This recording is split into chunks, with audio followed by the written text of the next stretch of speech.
नमस्कार दोस्तों, तो आइए आलोका एजुकेशन चैनल पर आप सभी का स्वागत है।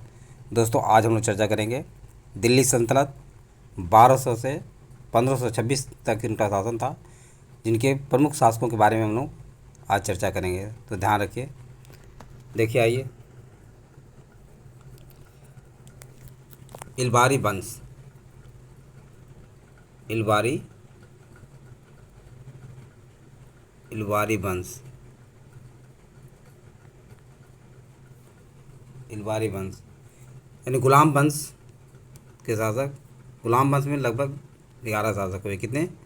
11 शासक हुए। उनकी संपूर्ण चीज़ें देखिए। गुलाम वंश। गुलाम वंश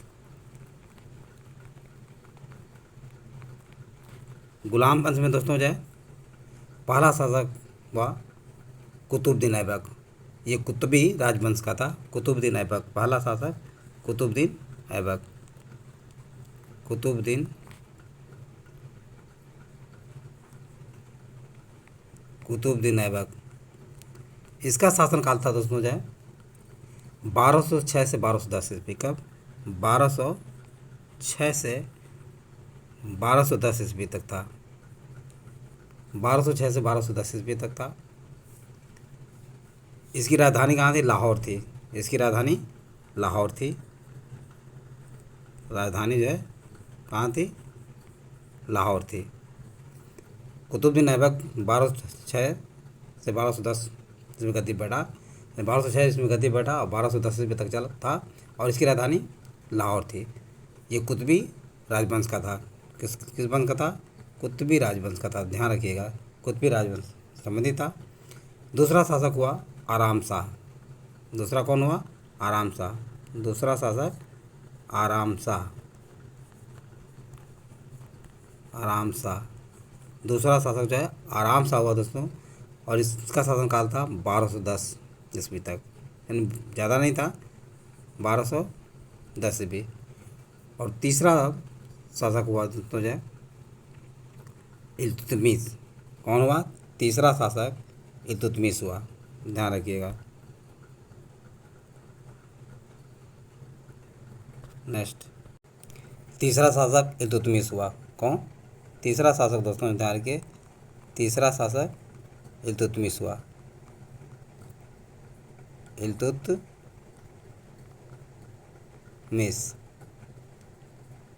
इल्तुतमिश तीसरा शासक हुआ, जिसका शासनकाल तो दोस्तों जो है 1210 से 1236 ईस्वी था। 1210 से 1236 ईस्वी तक इल्तुतमिश का शासन रहा, और ये शमसी राजवंश का था। कौन था? शमसी राजवंश से संबंधित था। शमसी राजवंश से संबंधित था, और ये पहला शासक था जिसने अपनी राजधानी को दिल्ली बनाया। राजधानी कहाँ बनाया? राजधानी दोस्तों जो है दिल्ली बनाया। राजधानी दिल्ली, लाहौर से दिल्ली इसने इल्तुतमिश ने अपनी राजधानी बनाई। इसके बाद जो है रुकनुद्दीन फिरोज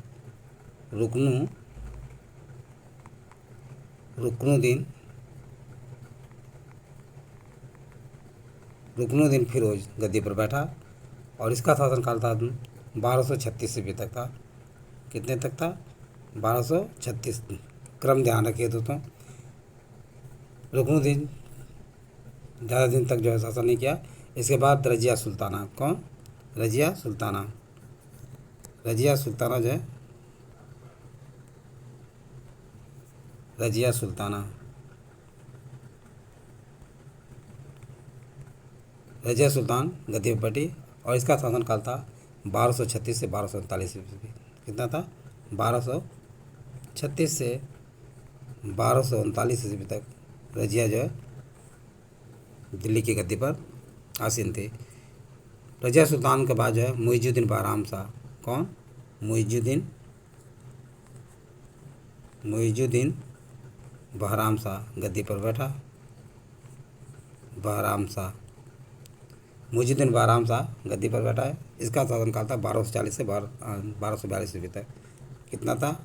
1240 से 1242 ईस्वी तक। नेक्स्ट अलाउद्दीन मसूद शाह। इसके बाद शासक हुआ अलाउद्दीन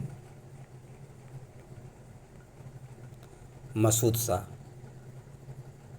ध्यान रखिए दोस्तों, अलाउद्दीन मसूद शाह का शासनकाल था 1242 से 1246। कितना? 1242 से 1246, यानी 1242 से 1246 ईस्वी तक अलाउद्दीन मसूद शाह का शासनकाल था। फिर नासिरुद्दीन महमूद, कौन कहते बेटा? नासिरुद्दीन मोहम्मद जय महमूद, नासिरुद्दीन महमूद गद्दी पर बैठा और इसका शासनकाल था 1246 से 1265, यानी 1246 से 1265 ईस्वी तक जो है नासिरुद्दीन महमूद गद्दी पर आसीन रहा। इसके बाद गयासुद्दीन बलबन, गयासुद्दीन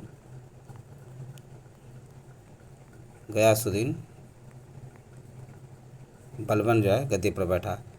गयासुद्दीन बलबन का शासनकाल था 1265 से, कब तक था? 1265 से 1287, 1287 ईस्वी तक जो है गयासुद्दीन बलबन गद्दी पर, दिल्ली के शासन गद्दी पर आसीन रहा। इसके बाद का पुत्र मुइजुद्दीन कैकवाद, कौन हुआ? मुइजुद्दीन कैकवाद गद्दी पर आसीन हुआ। इसका शासनकाल था 1287 से 1290 ईस्वी तक, यानी 1287 से 1290 ईस्वी तक मुइजुद्दीन कैकवाद जो है शासन था। ये वंश जो था बलबनी राजवंश से संबंधित था। और अंतिम शासक कौन हुआ? शमसुद्दीन क्यूमर्स, शमसुद्दीन क्यूमर्स हुआ। कौन? शमसुद्दीन क्यूमर्स। ध्यान रखिए दोस्तों, इसका शासनकाल था 1290 ईस्वी। कितना? 1290 ईस्वी तक। तो ध्यान रखिए, गुलाम वंश के कुल 11 शासक हुए, जिसमें पुनः आप लोगों के सामने चर्चा कर रहे हैं। कुतुबुद्दीन ऐबक पहला शासक था, जो 1206 ईस्वी में से 1206 ईस्वी में दिल्ली के देश पर बैठा और 1210 ईस्वी तक इसका शासनकाल था। और इसका ये कुतुबुद्दीन ऐबक जो है कुतुबी राजवंश से संबंधित था। इसकी राजधानी लाहौर थी। इसके बाद आराम सा गद्दी पर बैठा, जो 1210 ईस्वी में गद्दी पर बैठा। 1210 आराम सा के बाद जो है इल्तुतमिश गद्दी पर बैठा। 1210 से 1236 ईस्वी तक इसका शासनकाल था। इल्तुतमिश जो है शमसी राजवंश से संबंधित था। इसने ये पहला शासक था जिसने जो है अपनी राजधानी लाहौर से दिल्ली को हस्तांतरित किया। रुकनुद्दीन फिरोज 1236 ईस्वी तक था, कुछ ही दिनों तक शासन किया। इसके बाद रुकनुद्दीन फिरोज के बाद रजिया सुल्ताना गद्दी पर बैठी। रजिया सुल्ताना का समय था 1236 से 1239 ईस्वी तक।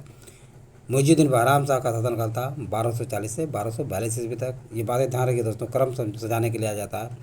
अलाउद्दीन मसूद शाह 1242 से 1246 ईस्वी तक गद्दी पर बैठा। इसके बाद दोस्तों जो है अलाउद्दीन मसूद शाह के बाद जिसका शासनकाल 1242 से 1246 ईस्वी था, नासिरुद्दीन महमूद 1246 से 1265 ईस्वी तक। नासिरुद्दीन महमूद के बाद दोस्तों जो है बलबनी राजवंश की स्थापना हुई, जिसमें गयासुद्दीन बलबन ने बलबनी राजवंश की स्थापना की 1265 से 1287। गयासुद्दीन बलबन 1265 से 1287 ईस्वी तक शासन किया। मोइनुद्दीन कैकवाद 1287 से 1290 ईस्वी तक और शमसुद्दीन की उम्र जो है 1290 ईस्वी तक शासन किया था। ये बातें आप लोगों को समझ में आ गया हो। जितने भी क्रम के शासक हुए आप लोगों के सामने में व्यक्त किया है। नेक्स्ट देखिए, दूसरा वंश दोस्तों ने खिलजी वंश हुआ, जिसकी स्थापना जलालुद्दीन फिरोज खिलजी ने की थी। इसमें कुल 5 शासक हुए, यानी पहला शासक जो है जलालुद्दीन फिरोज खिलजी। कौन? जलालुद्दीन फिरोज खिलजी। जलालुद्दीन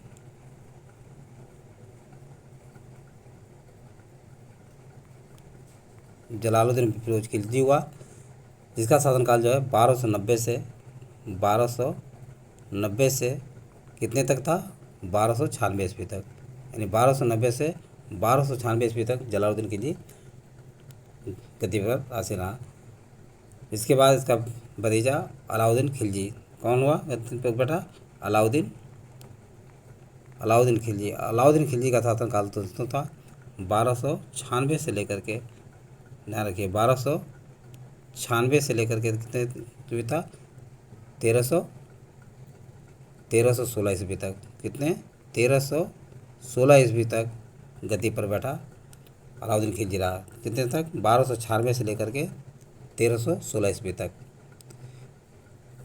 अलाउद्दीन खिलजी के बाद जो है शिहाबुद्दीन उमर। कौन? शिहाबुद्दीन उमर। शिहाबुद्दीन उमर जो है गद्दी पर बैठा है। तो शिहाबुद्दीन उमर का शासनकाल था 1316 ईस्वी से लेकर के दोस्तों जो है 1316 ईस्वी से लेकर के ये मात्र 35 दिन तक था। शिहाबुद्दीन उमर मात्र 35 दिन तक शासन किया। इसके बाद कुतुबुद्दीन मुबारक शाह बना। कौन? कुतुबुद्दीन मुबारक शाह गद्दी पर बैठा। कुतुबुद्दीन मुबारक शाह का शासनकाल था 1316 से 1320। 1316 से दोस्तों जो है 1320 ईस्वी तक इसका शासनकाल था।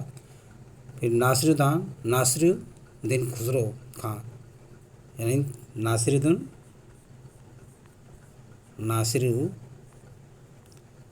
खुसरो शाह गद्दी पर बैठा। इसका शासनकाल था 15 अप्रैल 7 सितंबर 1320, यानी 15 अप्रैल 7 सितंबर 1320 ईस्वी। इसका भी शासनकाल बहुत ही क्षण मात्र का था। तो इस तरह खिलजी वंश में कुल 5 शासक हुए। जलालुद्दीन फिरोज खिलजी ने खिलजी वंश की स्थापना की। इसका शासनकाल 1290 से 1296 ईस्वी था। अलाउद्दीन खिलजी 1296 से लेकर के 1316 ईस्वी तक इसका शासनकाल था। शिहाबुद्दीन उमर, इसका शासनकाल मात्र जो है 35 दिन का था। 1316 ईस्वी में गद्दी पर बैठा। इसके बाद कुतुबुद्दीन मुबारक शाह खिलजी जो है 1316 से 1320 ईस्वी तक। नासिरुद्दीन खुसरो खां, इसका शासनकाल 15 अप्रैल से 7 सितंबर 1320 ईस्वी तक था। इस तरह खिलजी वंश के सारे 5 शासक थे जिनके नामों का वर्णन आप लोगों के सामने मैंने कर दिया। नेक्स्ट देखिए, तीसरा वंश जो था तुगलक वंश था। इसमें कुल जो है दोस्तों 9 शासक हुए। कितने? 9 शासक हुए। टोटल 9 शासक इसमें हुए। और 9 शासक में तुगलक वंश की स्थापना गयासुद्दीन तुगलक ने किया था। किसने?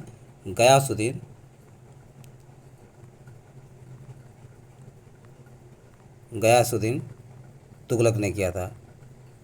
गयासुद्दीन तुगलक शाह प्रथम, जिसका शासनकाल था खिलजी वंश के बाद 1320 ईस्वी से लेकर के कितने तक था? 25, यानी 1325 ईस्वी तक। 1320 से 1325 ईस्वी तक जो है गयासुद्दीन तुगलक शाह का शासनकाल था। गयासुद्दीन तुगलक के शाह के बाद जो है मोहम्मद बिन तुगलक गद्दी पर बैठा। कौन? दूसरा शासक मोहम्मद बिन तुगलक जो है गद्दी पर बैठा, ध्यान रखिए। और इसका शासनकाल था 1325 से, कब का था? 1325 ईस्वी से दोस्तों जो है इसका शासनकाल था 1351 ईस्वी तक, यानी 1325 से 1351 ईस्वी तक मोहम्मद बिन तुगलक का शासनकाल था। मोहम्मद बिन तुगलक के बाद जो है फिरोज शाह तुगलक गद्दी पर बैठा। कौन बैठा? तीसरे नंबर पर फिरोज शाह तुगलक जो है दोस्तों, ध्यान रखिए, फिरोज शाह तुगलक जो है गद्दी पर बैठा। और इसका शासनकाल था 1351 से दोस्तों इसका शासनकाल था 88, यानी 1388 ईस्वी तक। फिरोज शाह तुगलक का शासनकाल 1351 से 1388 ईस्वी तक था। इसके बाद दोस्तों जो है गयासुद्दीन तुगलक शाह द्वितीय, गयासुद्दीन तुगलक शाह द्वितीय गद्दी पर बैठा। इसका शासनकाल था 1388 से 1389 ईस्वी तक। 1388 से 1389 ईस्वी तक इसका शासनकाल था। इसका भी शासनकाल बहुत ही अल्प मात्र का था, तो ध्यान रखिए। नेक्स्ट, इसके पश्चात जो है अबू बकर शाह गद्दी पर बैठा। कौन? अबू बकर शाह जो है गद्दी पर बैठा। और अबू बकर शाह जो है कब बैठा गद्दी पर? यानी 1389 से 90। कब? 1389 से 90 ईस्वी तक जो है इसका शासनकाल था। अबू बकर के बाद जो है मोहम्मद शाह तृतीय। कौन? मोहम्मद शाह तृतीय जो है गद्दी पर बैठा है। ये ध्यान रखिए, मोहम्मद शाह तृतीय गद्दी पर बैठा, जिसका शासनकाल 1390 से 94 था। कितने था? 1390 ईस्वी से 94 ईस्वी तक था, यानी 1394 ईस्वी तक अबू बकर शाह का। फिर इसके बाद अबू बकर शाह के साथ मोहम्मद शाह तृतीय जो है गद्दी पर बैठा। मोहम्मद शाह तृतीय, ध्यान रखिए दोस्तों, मोहम्मद शाह तृतीय जो है गद्दी पर बैठा। इसका शासनकाल था 1390 से 94। मोहम्मद शाह का शासनकाल कितना? 1390 से 94 था, जो पूर्व मैंने वर्णन कर दिया है। मोहम्मद शाह का शासनकाल 1390 से 94 ईस्वी था। फिर अलाउद्दीन सिकंदर शाह गद्दी पर बैठा। अलाउद्दीन सिकंदर शाह गद्दी पर बैठा। अलाउद्दीन सिकंदर शाह जनवरी मार्च 1394 ईस्वी तक इसका शासनकाल था। और इसके पश्चात दोस्तों जो 2 स्वतंत्र शासक हुए, नासिरुद्दीन महमूद शाह और नुसरत शाह। नासिरुद्दीन मोहम्मद शाह और दूसरा था नुसरत शाह। तो नासिरुद्दीन महमूद शाह जो है 1394 से 1413, 1394 से 1413 ईस्वी, यानी 1413 ईस्वी तक नासिरुद्दीन मोहम्मद शाह। और नुसरत शाह जो है 1394 से 1398। नुसरत शाह का शासनकाल था 1394 से 1398। 1394 से दोस्तों जो है 1398 ईस्वी, 98 ईस्वी तक शासन रहा था। ये सारे थे। नुसरत शाह कहाँ पे था? फिरोजाबाद में था। और नासिरुद्दीन महमूद शाह जो है दिल्ली में था।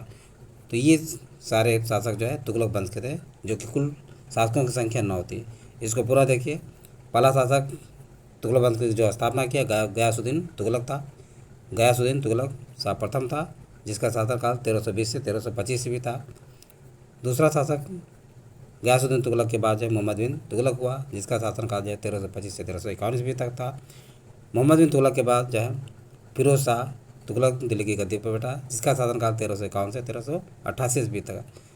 इसके बाद गयासुद्दीन तुगलक जो है गयासुद्दीन तुगलक शाह द्वितीय 1388 से 1389 ईस्वी तक जो दिल्ली की सत्ता पर बैठा रहा। अबू बकर शाह था 1389 से 1390 ईस्वी तक था।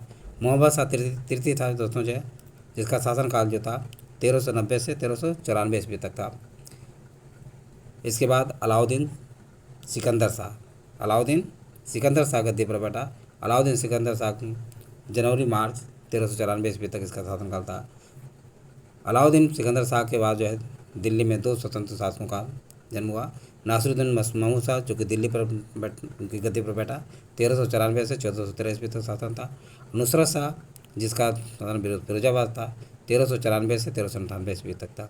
इस तरह तुगलक दिल्ली के सल्तनत में जो तीसरा वंश तुगलक वंश था, इनमें 9 शासक थे। ये सारे शासकों का मैंने वर्णन किया, इसको ध्यान रखिए, क्योंकि ये परीक्षा में इनका क्रम सजाने के लिए दे देता है। तो ऐसे में आप लोगों को जानकारी होगी तो परीक्षा में आसानी से इनके क्रम को सजा सकते हैं। नेक्स्ट ध्यान रखिए दोस्तों, चौथा वंश था सैयद वंश। सैयद वंश में कुल कितने शासक हुए? 4 शासक हुए। कितना? कुल टोटल जो है 4 शासक हुए। तो ध्यान रखिए दोस्तों, सल्तनत काल का चौथा वंश था सैयद वंश था, जिसमें कुल 4 शासक हुए। पहला शासक खिजर खां था, जिसका शासनकाल था 1414 से 1421 ईस्वी था। दूसरा शासक था मुबारक शाह था, जिसका शासनकाल 1421 से 34 ईस्वी था, यानी 1421 से 1434 ईस्वी था। तीसरा शासक हुआ जो मोहम्मद शाह था, जिसका शासनकाल 1434 से 1445 ईस्वी था। और चौथा कौन था? अलाउद्दीन आलम शाह। और अलाउद्दीन आलम शाह का शासनकाल था 1445 से 1451 ईस्वी तक। तो ये बातें समझ में आ गई होगी। नेक्स्ट देखिए, सल्तनत वंश का जो है 5वां वंश जो था दोस्तों, ध्यान रखिए, सल्तनत का 5वां वंश कौन था? 5वां वंश ध्यान रखिए कौन था? पांचवा वंश लोधी वंश था, जिसमें जो है कुल कितने शासक हुए? 3 शासक हुए। कितने? 3 शासक हुए। टोटल 3 शासक हुए। लोधी वंश की स्थापना बहलोल लोधी ने की थी। किसने? बहलोल बहलोल लोधी ने लोधी वंश की स्थापना की थी। कब की थी? 1451 से 1451 से 1489 ईस्वी, यानी 1451 से 1489 ईस्वी तक का शासन जो बहलोल लोधी का था। बहलोल लोधी ने लोधी वंश की स्थापना की थी। दूसरा शासक हुआ सिकंदर लोधी। कौन हुआ? सिकंदर लोधी। सिकंदर लोधी जो है दूसरा शासक हुआ। इसका शासनकाल था दोस्तों जो है 1489 से 1517 ईस्वी तक। कितने था? 1517 ईस्वी तक। 1517 ईस्वी तक सिकंदर लोधी का शासनकाल था, यानी 1489 से लेकर के 1517 ईस्वी था। और अंतिम लोधी वंश का अंतिम शासक था इब्राहिम लोधी। कौन था? इब्राहिम लोधी। दोस्तों जो ध्यान रखिए, इब्राहिम लोधी का शासनकाल था 1517 ईस्वी से लेकर के 1526 ईस्वी तक। कितने था? 1526 ईस्वी तक। इसमें पानीपत के युद्ध में जो है इब्राहिम लोधी पराजित हुआ और लोधी वंश का अंत हुआ। तो लोधी वंश में कुल कितने शासक हुए थे? 3 शासक हुए। बहलोल लोधी ने इसकी स्थापना 1451 से 1489 ईस्वी तक इसका शासनकाल था। सिकंदर लोधी 1489 से 1517 ईस्वी तक था। और इब्राहिम लोधी का शासनकाल था 1517 से 1526 ईस्वी तक। तो ध्यान रखिए दोस्तों, ये सारे जो है तुगलक वंश के, मतलब दिल्ली सल्तनत के शासक थे, जिनका शासनकाल था 1200 से लेकर के 1526 ईस्वी तक था। एक बात पूरा मैं इनको समझा दे रहा हूँ, ध्यान रखिए। गुलाम वंश में कुल 11 शासक हुए। कुतुबुद्दीन ऐबक ने 1206 से 1210 ईस्वी तक शासन किया। इसके बाद आराम शाह हुआ 1210 से ईस्वी तक गद्दी पर बैठा। इल्तुतमिश 1210 से 1236 ईस्वी तक शासन किया। रुकनुद्दीन फिरोज है 1236 ईस्वी में गद्दी पर बैठा। रुकनुद्दीन फिरोज के बाद जो है रजिया सुल्ताना गद्दी पर बैठी 1236 से 1247।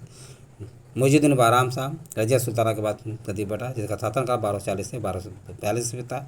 अलाउद्दीन मसूद शाह, जिसका शासनकाल जो है 1242 से 1246 ईस्वी था। नासिरुद्दीन महमूद, जिसका शासनकाल तो 1246 से 1265 ईस्वी तक था। गयासुद्दीन बलबन का शासनकाल था 1265 से 1287 ईस्वी तक था। मोइनुद्दीन गायकवाड़ 1287 से 1290 ईस्वी। और शमसुद्दीन की उम्र जो है 1290 ईस्वी तक शासन किया। फिर दूसरा वंश खिलजी वंश आता है, जिसमें कुल 5 शासक हुए। जलालुद्दीन फिर खिलजी 1290 से 1296 ईस्वी। अलाउद्दीन खिलजी 1296 से 1316 ईस्वी तक था। शहाबुद्दीन उमर जो था 1316 से मात्र 35 दिन तक शासन किया। इसके बाद शहाबुद्दीन उमर के बाद कुतुबुद्दीन मुबारक शाह के लिए गद्दी पर बैठा 1316 से 1320 ईस्वी था। नासिरुद्दीन खुसरो खां था, जिसका शासनकाल 15 अप्रैल से 7 सितंबर तक 1320 ईस्वी तक था। तीसरा वंश तुगलक वंश था, जिसमें कुल 9 शासक हुए। गयासुद्दीन तुगलक जो है तुगलक वंश की स्थापना किया 1320 से 1325 ईस्वी तक इसका शासनकाल था। मोहम्मद बिन तुगलक 1325 से 1351 ईस्वी तक शासन था। फिरोज शाह तुगलक 1351 से 1388 ईस्वी तक शासन था। गयासुद्दीन तुगलक शाह तृतीय जो था उसका 1388 से 1389 ईस्वी तक शासन था। अबू बकर शाह 1389 से 90 ईस्वी तक था। मोहम्मद शाह तृतीय था 1390 से 94 ईस्वी तक था। अलाउद्दीन सिकंदर जो शाह था, जो जनवरी मार्च 1394 ईस्वी में गद्दी पर बैठा।